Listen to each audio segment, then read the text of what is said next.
ఇక మన పెద్దలు చెప్పినటువంటి సామెతల్లో కడుపు చేసిన వాడే కాయము పిప్పళ్ళు తెస్తాడు అంటే భార్య బాగోగులు పట్టించుకోవాల్సింది భర్తే కదా మరి. అలాగే నవజాత శిశువులకు జాజికాయ మాచికాయలు చేసే మేలు అంతా ఇంతా కాదు. పిల్లలకు ఏదైనా ఇబ్బంది ఉంటే నిద్రపోకుండా ఏడుస్తారు. వారికి ఆ బాధను తప్పించే మార్గాన్ని సామెత రూపంలో చెప్పారు పెద్దలు. జాజికాయ పోస్తే జోకొట్టినట్లు నిద్రపోతారు, మాచికాయ పోస్తే మతిపోయినట్లు నిద్రపోతారన్నదే వారి సూచన.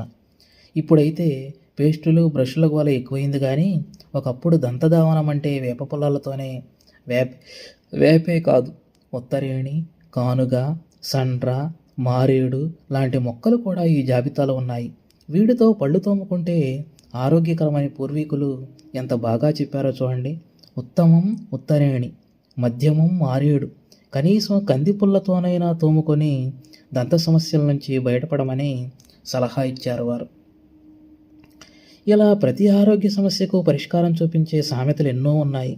వాటిని విన్నవారందరూ ఎప్పటికీ గుర్తుపెట్టుకునేలా పదాలకు మెరుపులద్దారు పెద్దలు.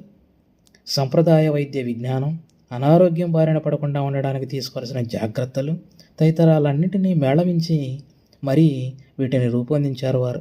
కానీ ఆధునిక చదువుల పుణ్యమాని నవతరానికి ఈ విజ్ఞానం అందకుండా పోతుంది. పాఠ్యపుస్తకాల నుంచి తల్లిదండ్రుల మాటల వరకు ఎక్కడా ఇలాంటి సామెతలు వినిపించడం లేదు. ఈ పరిస్థితి ఇలాగే కొనసాగితే తెలుగువారి వైద్య వారసత్వ సంపద అంతా అదృశ్యమైపోతుంది. అదే జరిగితే కంట్లో నలకపడ్డ ఖరీదైన గంగాళీ వైద్యం వైపు బేలచూపులు చూసే దుస్థితి దాపురిస్తుంది.